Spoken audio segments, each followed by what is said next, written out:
What's up guys, Jesse here, and we're on skill level 21 today, and we are learning about one of the most important things to do in maintenance, and that is checking the fluids in your car. It is very important and is one of the most simple tasks that you can do. It helps prevent breakdowns, braking issues, steering issues, and saves money on repairs, expensive repairs at that. Now always park on a level surface when you check fluids, and also always refer to your manual on the type of fluids that your car takes. These days you can just Google it, Google the year, the model of your car, and if you're really into it, you can do the engine type as well. And always remember, safety first. That means eye protection, gloves. Let the car cool down for 30 minutes. Also, if the fluids are repeatedly low, then there could be a bigger issue. Make sure you're in a ventilated area. So with that being said, let's get started. Alright guys, first what we're going to start with is the engine oil. The engine oil is a lubricant inside of the motor, and it is probably the most important thing to check. So what I would say is you want to check your engine oil at least once a week, especially before long trips. Make sure the motor's cool when you check it. Maybe let it sit overnight or for several hours when you check it. So with that being said, like, you want to locate your stick. Usually it has an orange tip on it like this one, and I got some paper towels just for this job. Now I don't know if these glasses can pick up close enough for you to see, but on this stick there's two dots.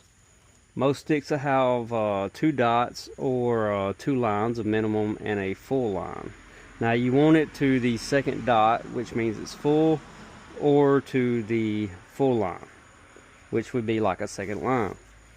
So now with this being an engine swap, the oil stick's a little bit modified, because on the actual B20 the oil stick is up here. I want to be able to shut my hood, so the oil stick's a little modified, so it's tricky to go in and out. So we're gonna go, and this one is in between, so it needs probably a half a quart, and that's how you check your oil in your engine. It's pretty simple. See what I mean about it being tricky?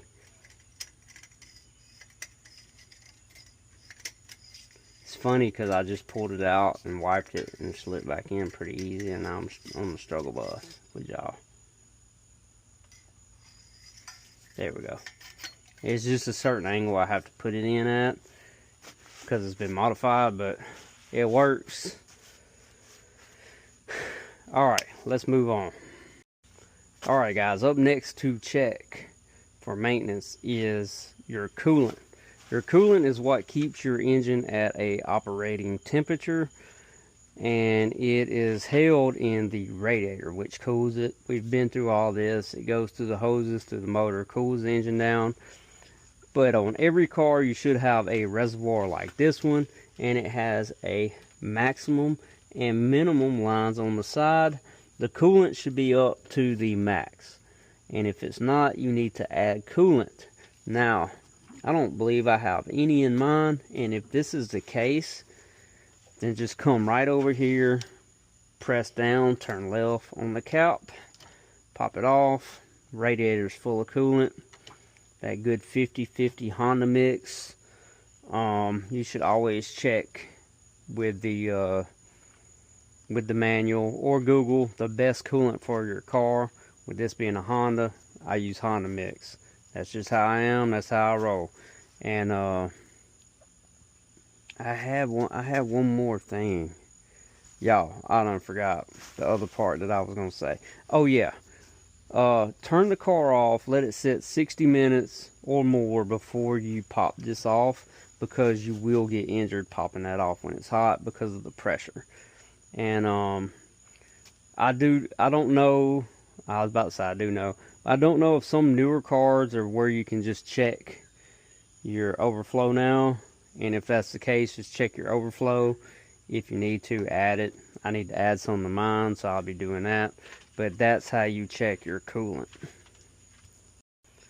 Alright guys, next up we got brake fluid. Now brake fluid is very important. Without brake fluid you cannot stop. So the way you check your brake fluid is make sure your car, again, make sure your engine's off at least 60 minutes so it's somewhat cool. And you have a reservoir that sits on your brake master cylinder, which is this big black thing right here on the firewall, as you see with the vacuum hose. So this is your reservoir that sits on top of your brake master cylinder. Now, typically, if you have marks, max, minimum, typically if it's low, you need to check around your wheels for fluid leaks. If you don't find any fluid leaks and it's low, it could be a possibility that your brake pads or your calipers are bad. So anyways, you see the color, because this is clear, you can tell the color of the brake fluid. If it gets like a dark, like an amber beer color, it probably needs to be flush. You want the color to be like either clear or have a little color to it. And if you do need to add it, again, it's DOT brake fluid. Check your manual, or you can Google what kind of brake fluid your make, model, and car uses, and that's how you check your brake fluid. Now, here's a little tip I'm adding to this. If you see this little bitty one right here, this is a clutch fluid reservoir, and this is the clutch master cylinder sitting right there. And that fluid goes to my clutch and operates my clutch. You can just pop this top off like so. Boom, it's got clutch fluid. It looks a little dirty. It probably needs to be changed, but we'll worry about that later. And that's just a little tip on that one. Now, here we are up under my 2013 Honda CR-V, which now kind of belongs to my daughter since I got the 2001 CR-V, but I haven't started driving the 2001 yet. I'm still in this one, but I'm still going to use this one as a teaching point. So on this one, as you see, with it being very much newer than my Honda Civic, I can also show you, like, you know, there's still not much difference, because you have your radiator cap, you have your reservoir right here, you have your brake fluid reservoir right here. And the reason I come over here was not for that. I come over here to show you this bad boy right here, and this is your window washer fluid. Now, it needs window washer fluid.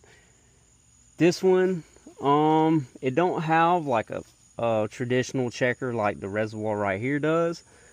This one, I would just say when it stops coming out, you need to put some more in there. Pretty easy stuff, right? Now, as far as power steering goes, this has a electric pump, so it does not use fluid. Same with my Honda Civic. It has a manual steering rack, so it does not require a power steering pump, therefore it does not need power steering fluid. Now, I could use my CR-V as a teaching point on the power steering fluid, but it's right next to our AC unit, and it's 95 degrees at 8 o'clock at night in Alabama, so you know our AC unit's running wide ass open. So pretty much you'll see a black container.